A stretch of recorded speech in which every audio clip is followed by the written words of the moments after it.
বঙ্গোপসাগরে সৃষ্ট লঘু চাপটি পরিণত হয়েছে নিম্নচাপে। ফলে সকাল থেকে লাগাতার বৃষ্টিতে ভোগান্তি বেড়েছে সাধারণ মানুষের।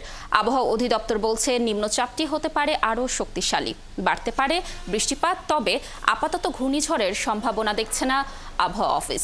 এদিকে পার্বত্য এলাকায় পাহাড় ধস নিয়ে সতর্ক করেছে আবহাওয়া অফিস। সাময়িক প্লাবিত হতে পারে বেশ কিছু নিম্নাঞ্চলও। ফরহাদ ইবনে মালিকের প্রতিবেদন।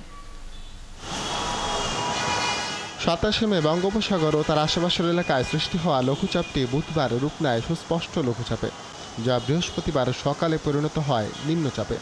ফলে ঢাকাসহ দেশের প্রায় সব বিভাগেই সকাল থেকে হচ্ছে মাঝারি থেকে ভারী বৃষ্টিপাত। এই বৃষ্টিতে যান্ত্রিক জীবনে কিছুটা স্বস্তি এলেও ভোগান্তি বেড়েছে রাজধানীবাসীর চলাচলে।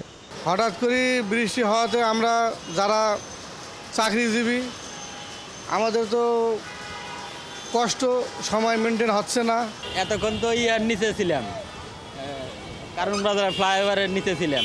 এখন একটু বের হয়েছি, বৃষ্টি কম দেখে বের হয়েছি, আবার তো এসে গেছে। কষ্ট তো মামা ভালো হয় মামা। এক হলো বাতাস, নাম্বার 2 হলো বৃষ্টি, গা ভিজে যায়, ঠান্ডা লেগে যায়, এমনও হতে পারে জ্বর হয়ে যায়। অনেক যাত্রী আছে ওইখানে, তারাও সার্ভিস পাইতেছে না। আবহাওয়া অধিদপ্তর বলছে নিম্নচাপের প্রভাবে আগামী 48 ঘন্টা দেশের প্রায় সব বিভাগেই বৃষ্টির সম্ভাবনা বেড়েছে।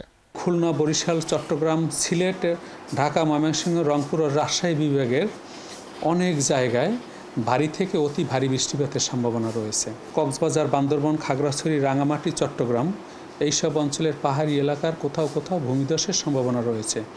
48 ঘন্টার মধ্যে বাংলাদেশের বিভিন্ন অঞ্চলে ভারী থেকে অতি ভারী বৃষ্টিপাতের সম্ভাবনা রয়েছে।